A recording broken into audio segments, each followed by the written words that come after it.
Let's go back to Ukraine now and talk to Singaporean Ix Shen. He's been in war-torn Ukraine for the past 4 months with his wife. Now, Ix, we're always happy to see you, especially when you've been on the move.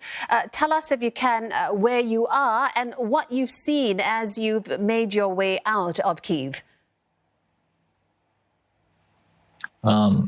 Thank you. Thank you for carrying your concern. Right now, we are in the city of Lviv. As we make our way out of Kyiv, there were naturally a lot of military checkpoints, a lot of headshots along the road, and most of the street lights has been switched off, turned off for security measures. And as a safety precaution, we were taking as much countryside road as we can and staying away from populated places.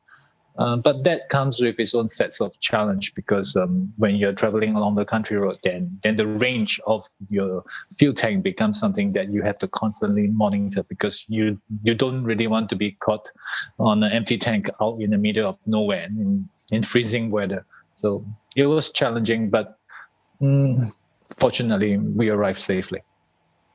And as the invasion drags on, the kind of challenges are also changing, isn't it? Yes, that is correct.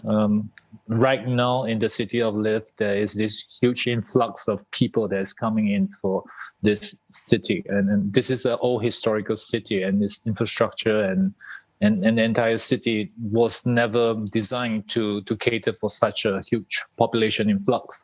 So you can see it being strained everywhere, but everybody is very patient and totally understanding about it. And no one is losing any temper, and everybody is trying their best to cope in an orderly fashion. And Ix, have you and your family managed to just rest enough to have the presence of mind to know what to do next? What's your next course of action, your plan? Well, during wartime, rest is something quite luxury that you can't afford to splurge unless you really know that you're fully safe. Because we've been sleeping underground during our daytime in the Kyiv during the invasion, suddenly it from the floor where you transcend to a mattress. You're kind of not used to the comfort. But the next course of action is something that we are evaluating every available option, because the situation is very fluid. Anything that has been informed like 4 hours ago might no longer be valid 4 hours later. So we are taking in as much information as possible from as many sources as we can obtain.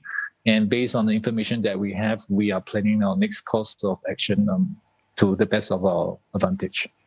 Well, Ix, we do want to thank you for still taking these moments to update us here on CNA on what's happening from the front line. We wish you all the safety. Thank you.